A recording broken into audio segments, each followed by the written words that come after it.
Good afternoon. Once again, it is my privilege and pleasure to come and spend these few moments of your time. I want to begin to fill in, shall we say, part of the understanding of how, shall we say, the events at the physical level, at the physical manifestation, is really the mirror of the consciousness, shall we say, the additional consciousness of the whole. So what you see playing out, shall we say, is the changing dynamic that is the evolution of consciousness. So you can start to see, shall we say, that consciousness is hitting, shall we say, a critical moment in your history. And as such, shall we say, it puts everything up into the space in which an evolutionary shift has to occur. And that is where humankind is present. So many are having to change their perspective. And then as it arises at that critical moment, shall we say, that is the time of separation. Not, shall we say, that anything can be, in the end, separated, but, shall we say, the accumulation in terms of identity begins to break apart. And so integration of the whole within the whole is, shall we say, the parts that are left in pieces as such. Some then, as a unit of oneness, evolve to the next, shall we say, stages of conscious understanding, enough to begin a conversation. Yeah, thanks. Thanks, Mercredan. It's great to have another opportunity to speak with you today. Today, I would like to talk to you about addiction. I was wondering if you could start us off by talking about the notion of addiction. Shall we say, everyone has a focus of attention. Everyone has a, shall we say, something that is valued above everything else. And as such, one puts aside other alternatives. And so attachment begins. Addiction, shall we say, is something that is, shall we say, of value that is placed outside of self. One is looking for something other than self to bring about one's peace of mind, one's happiness, and one's connection So you are saying to yourself, this will make me happy. That is, I want a relationship with someone else. That will make me happy. I want a new car. That will make me happy. I want some solution to my endless mental distractions. I will need some wine. That will make me happy. You understand everything. My children will make me happy. You follow? But it is all outside of self. One does not look for happiness within. One cannot be, shall we say, addicted in the inner worlds. One is in alignment, one is connected already. One does not have to reach for something outside. So often human beings want to have the external fulfillment, not the internal, shall we say. Then we produce the religion, and the religion becomes an addiction, just as if it were the alcohol. It is every week I have to go, or every day or every hour I have to put my trust in an external, because I myself are not able to trust. You understand? You put your trust outside as if you can get it from there, but you cannot, because whatever you trust has to arrive back at self. Why you put your life on science. Facts will make me happy. Facts will tell me what is real, and then I can relax. Then I can find peace, because I can find a logic. I'm addicted to logic, as if that true will make me happy. But unfortunately, new facts override old facts, and I'm still looking for the ultimate answer to life.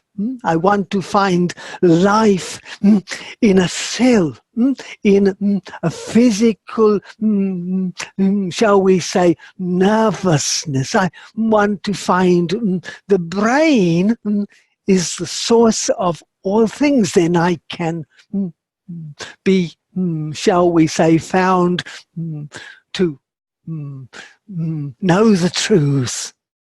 Do you follow what I mean? Endless addictions looking for something outside. And yet all the answers are on the inside, because the outside is simply a mirror of the inside. Whatever you are looking for on the outside is because it is missing on the inside. You're looking for peace because you do not have peace. If you had peace, you would stop. If you had peace, you would express peace. And those around you would also feel that peace. As a result, they will do one of two things. Either they will run away from you as fast as they can, because peace is madness. Only insane people are really peaceful. You understand? Or they will be attracted to you.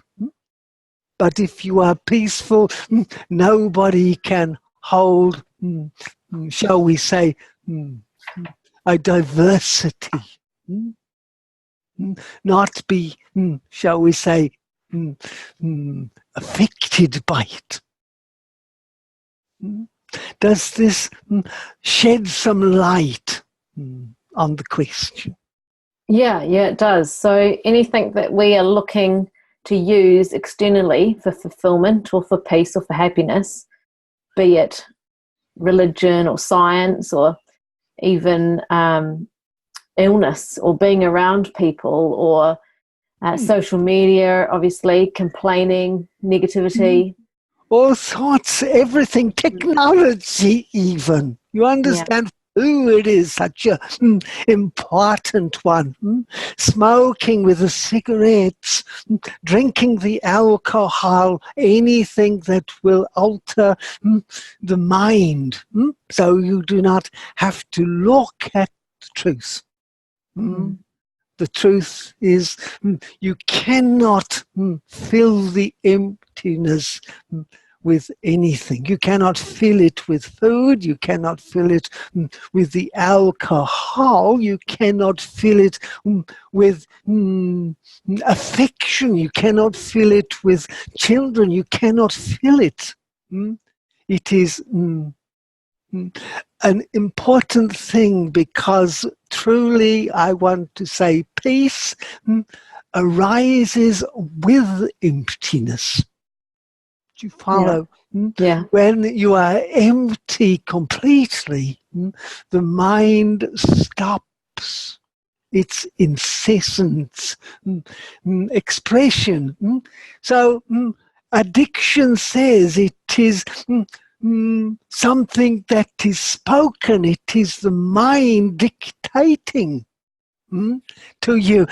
It dictates, look for something outside. You will find what you are looking for. You will be fulfilled. Filled with fullness if you find something that is missing. But the outside is the projection of the missing. If you are comfortable on the inside, then the outside will mirror that back, even in the destruction that everyone is projecting, even in amongst the wars, even amongst everything. You will not be affected because it is irrelevant.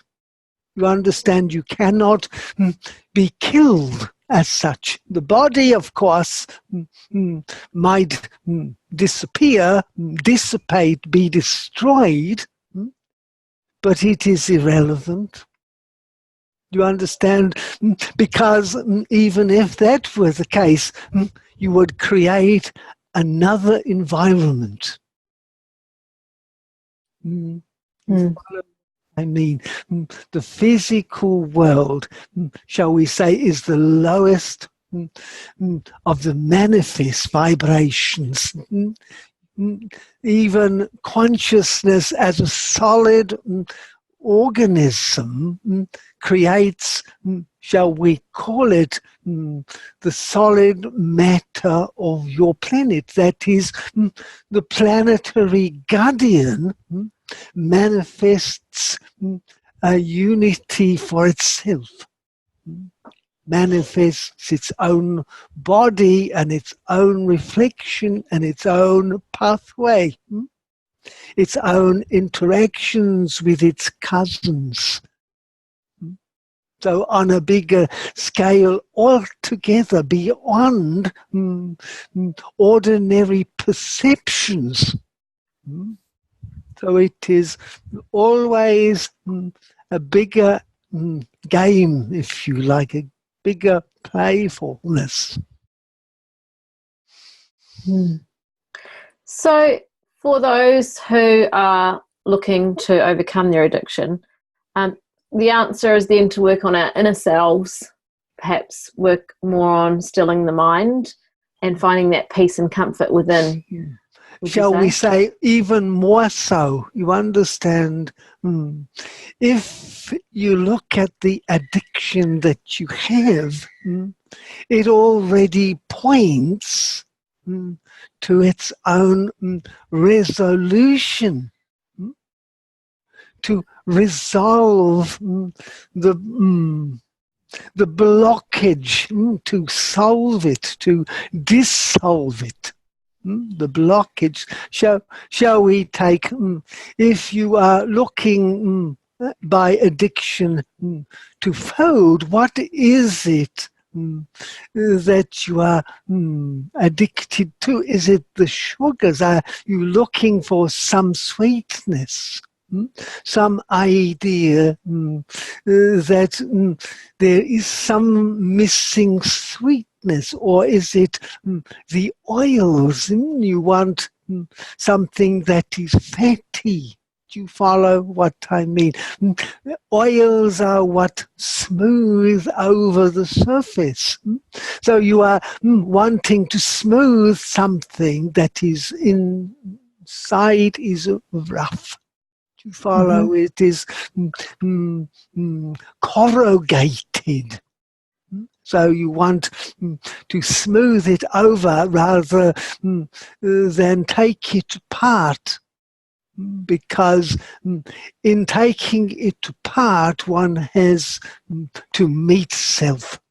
And when one meets self very often, in general, you meet selfishness. That is, one is self-focused rather than filling in the concept one is a unique being amongst the many unique beings, creating a universe that is the Garden of Eden. We have talked a little about that. So in terms of each addiction having a clue, will it all lead back to that? Of course, to something. Each addiction, of course, is slightly different. In other words, if you are addicted to gold, for example, you are addicted to money, then worthiness is an issue that you are finding difficult.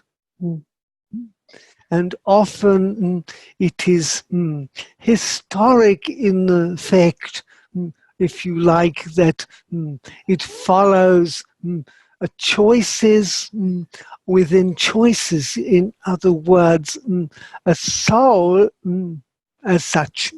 And I am always a little careful of using this idea of a separate soul, but shall we say a separate consciousness coming into the earth experience will choose a situation best for its own evolution. That is, if you want to deal with, shall we call it, the addiction of money, one will then arrive in a family that has the similar situation. So you are always following on with what preceded it. So on some level, are our addictions predefined before we incarnate? They are chosen, of course. One comes in specifically with a desire to elevate. And if one wants to elevate one's self, one chooses, shall we say, a structure that best supports that. In other words, one comes in with a resonant frequency that chooses others within that frequency band. Always that is called the band of men. There are, shall we say, layers to the band of men. Mankind, I am talking, of course. There is so much upset over the use, shall we say, of the name mankind, as if that is somehow not including the woman. You understand? But Yeah. a woman is a special level of men. It is not, shall we say, to suppress, but it is an idea of elevation. Do you understand? To separate out one half of the unit because it is closer to the higher levels. Do you follow? So it is not, and unfortunately, woman wishes to, shall we say, fall down to the level of mankind. Do you follow? So wants to join that level. Do you follow? If you look at your mythology, you understand, in the Garden of Eden, it is, shall we say, the woman that feeds the apple to man. Why? Because man was to fall into the physical. Woman not quite ever reaches that. Does that make some sort of sense? Yeah, a little. Yeah. So it is part of the grandest joke of all that woman is looking to be like man, to fall to that degree. And man is looking to elevate self to the degree of specialness. And that is another whole discussion. Yeah, it sounds like it. So in terms of our chat so far around addiction, if somebody had a more destructive addiction like alcoholism or drugs and so forth, and it was affecting their loved ones and people around them, how would somebody, is there any advice or guidance that you can give to the loved ones of dealing with that?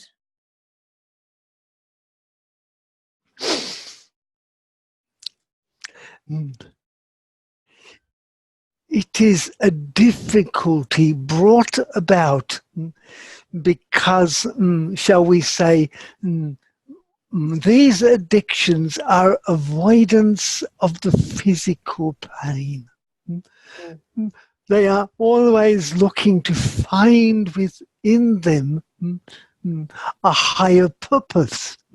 But the very materials themselves are not designed to bring that about. Do you understand? And if there was, shall we call it, religious or rather more spiritual guidance, then there would be less, shall we call it, criticism, and more guidance, more bringing the person to recognize their higher self, which is, of course, what they are looking for, to avoid the physicality and, shall we say, the need to deal with their own difficulties. You understand? Someone who has, shall we say, an idea of their own frailty, you understand, in terms of physical body or health, or even the need to provide, are more able or more willing to engage in such behaviors. Do you understand that? Take them out of the world into a world of illusion and delusion. That is, illusion and delusion are about finding a new light, as if you take this drug or that drug, you are somehow lifted and you see the world in a different, more accepting way. The world will accept you, if you like, if you are not in it. And so it is even with mental illnesses and so. Excuse the body. Does that make some sort of sense? So in terms of the question, is there something someone can do short of, you understand, looking at their own involvement, because anyone involved is not separate from it.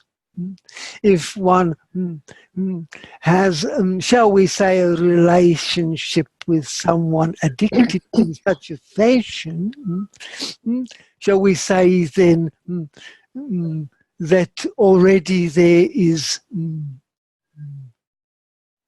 certain ideas that one is not worthy of anything better. So self-worthiness. So shall we say, if one finds one's worthiness, then you can stand the pressure, as it were. One can stand in the power.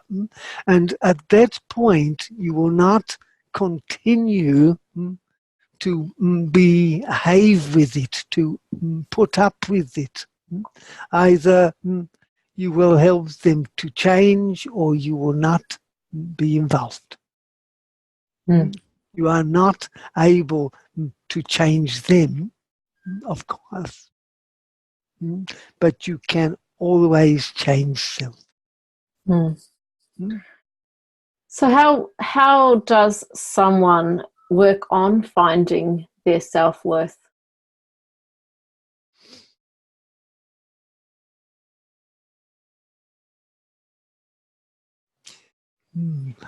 There are always, shall we call them pat answers, meditation and so forth, working on your anger and your resentment and all of such things.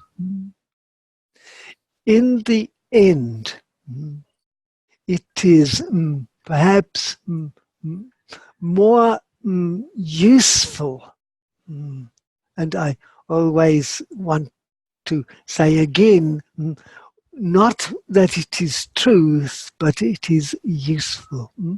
That then one thing is to stop the mind, to stop the internal incessant conversation, and not that one has, shall we say, to do formal meditation, because often formal meditation says meditate for 20 minutes in the morning and the evening. What about the rest of the time? But if I say just be aware of the internal conversation and stop it. It comes up with a new set of ideas, whether it is seemingly good or not. Simply stop it. Become present in the moment. Stop for a moment and look around you to where are you standing. Put your attention on your feet.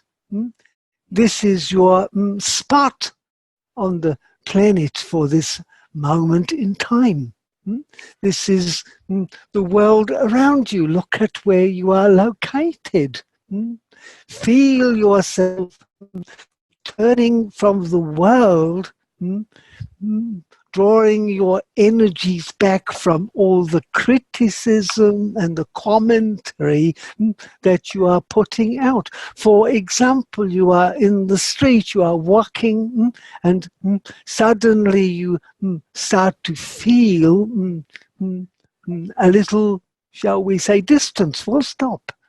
And suddenly you discover that you are commenting on the lady across the road, that she is carrying more weight than she should, and the man over there who looks as if he's a bit drunk, and on and on and on it goes, instead of recognizing this is a projection of my internal state of being.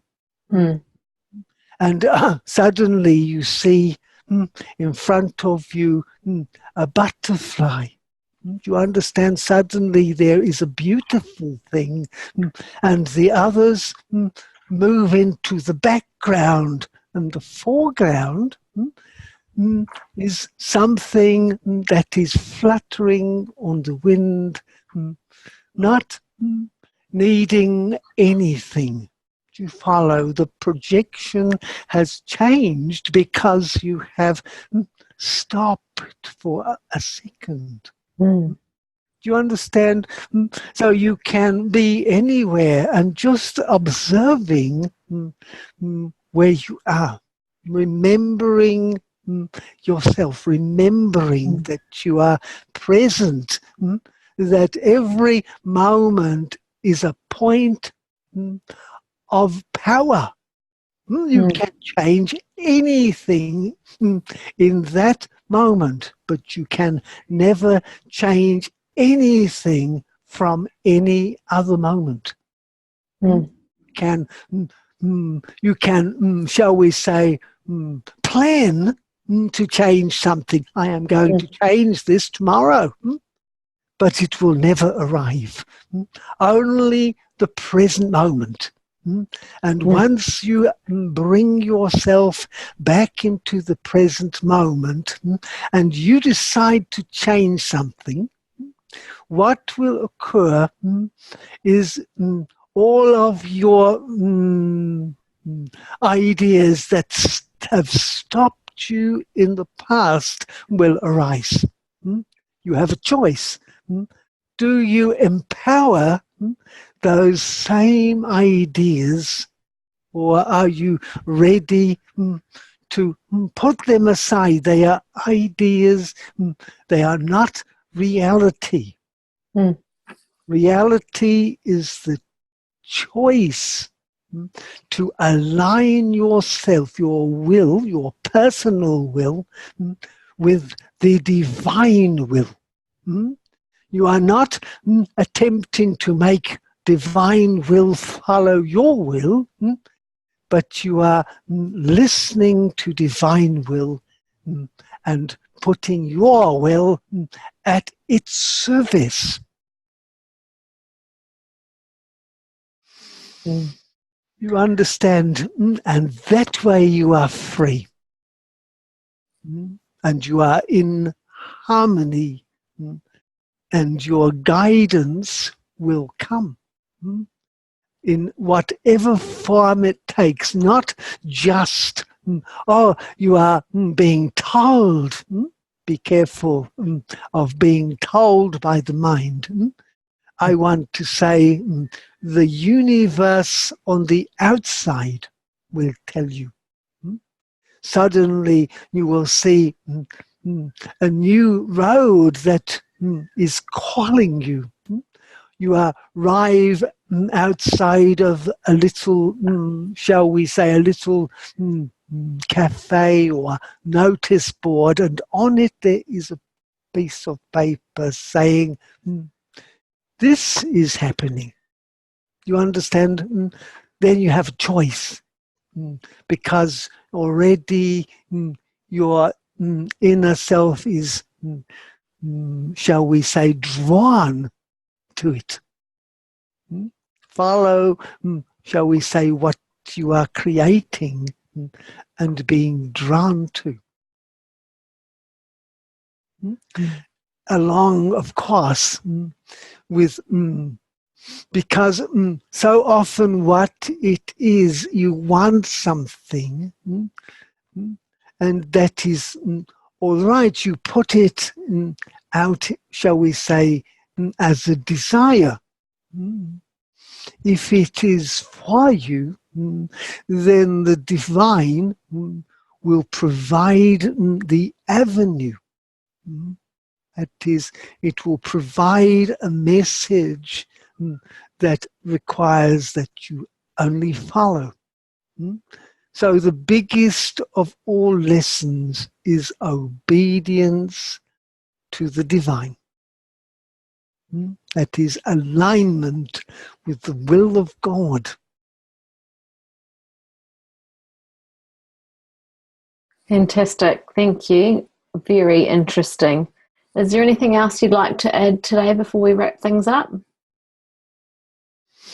I think we have covered, you understand, because as we began, I want to always return to as we began, the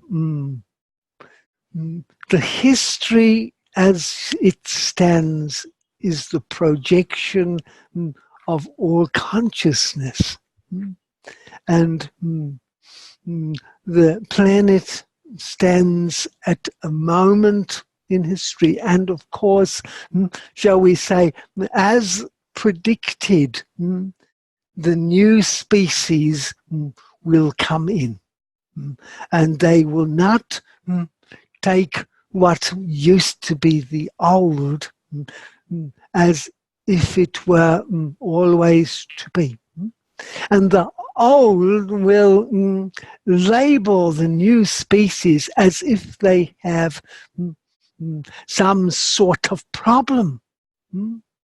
But they do not have a problem. They have a gift. Do not think you can avoid them, because the old has to give way. And the best anyone can do is to recognize support as the new sweeps away what is past. It's used by date. Sweep it away and bring in a new frame of reference that will ultimately lead to, shall we call it, a golden age. Not in your lifetime, not even in their the early new one's lifetime, but shall we say a few 100 years' time in your terms, a golden age of peace and prosperity. Sounds amazing. Thank you. Then once again, thank you for your time and this wonderful opportunity as we align ourselves with the new species and the new unfolding. Thank you, and good afternoon, good evening. Thank you. Thank you so much.